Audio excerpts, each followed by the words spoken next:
ಎಲ್ಲರಿಗೂ ಯುಗಾದಿ ಹಬ್ಬದ ಹಾರ್ದಿಕ ಶುಭಾಶಯಗಳು. ಈ ವರ್ಷ ನಿಮ್ಮ ಜೀವನದಲ್ಲಿ ಸುಖ, ಶಾಂತಿ, ಆರೋಗ್ಯ ಮತ್ತು ಸಮೃದ್ಧಿಯನ್ನು ತರಲಿ. ಯುಗ ಪ್ಲಸ್ ಆದಿ ಎಂದರೆ ಹೊಸ ಯುಗದ ಆರಂಭ ಎಂದರ್ಥ. ಈ ಹಬ್ಬವು ವಸಂತಕಾಲದ ಆಗಮನವನ್ನು ಸೂಚಿಸುತ್ತದೆ. ಸಾಕಷ್ಟು ಉತ್ಸಾಹ, ಸಂಭ್ರಮ, ಸಡಗರದಿಂದ ಶ್ರೀ ಶಾರ್ವರಿ ಸಂವತ್ಸರವನ್ನು ಸ್ವಾಗತಿಸೋಣ. ನೂತನ ವರ್ಷದಲ್ಲಿ ಸಂತೋಷ, ನೆಮ್ಮದಿ, ಅಭಿವೃದ್ಧಿ ನಿಮ್ಮದಾಗಲಿ. ಬೇವು ಬೆಲ್ಲದಂತೆ ಕಹಿ ಸಿಹಿಯನ್ನು ಸಮಾನವಾಗಿ ಸ್ವೀಕರಿಸಿ ಹೊಸ ಆಶಯಗಳೊಂದಿಗೆ ಯಶಸ್ಸಿನತ್ತ ಸಾಗುವಂತಾಗಲಿ. ನಮ್ಮ ಮನೆಯಲ್ಲಿ ತುಂಬ ಸಿಂಪಲ್ಲಾಗಿ ಮಾಡಿದಂಥ ಯುಗಾದಿ ಹಬ್ಬ ಇದು. ಫಸ್ಟು ದೇವ್ರಿಗೆ ಪೂಜೆ ಮಾಡಿಕೊಂಡು ಬೇವು ಬೆಲ್ಲ ತಿಂದು ಮತ್ತು ತಿಂಡಿನ ರೆಡಿ ಮಾಡೋದು ಮನೆಯಲ್ಲಿ ನಾವು.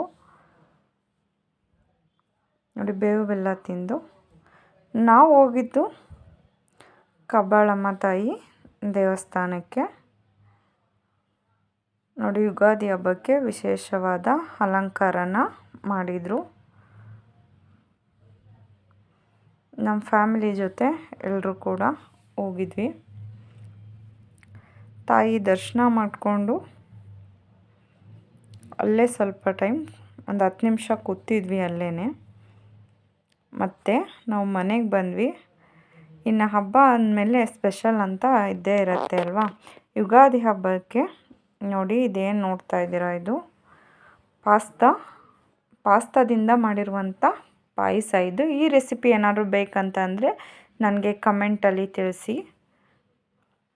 ರೈಸು, ಒಬ್ಬಟ್ಟು ಸಾಂಬಾರಿದು, ಮಂಡ್ಯದಲ್ಲಿ ಮಾಡುವಂಥ ಒಬ್ಬಟ್ಟು ಸಾಂಬಾರಿದು.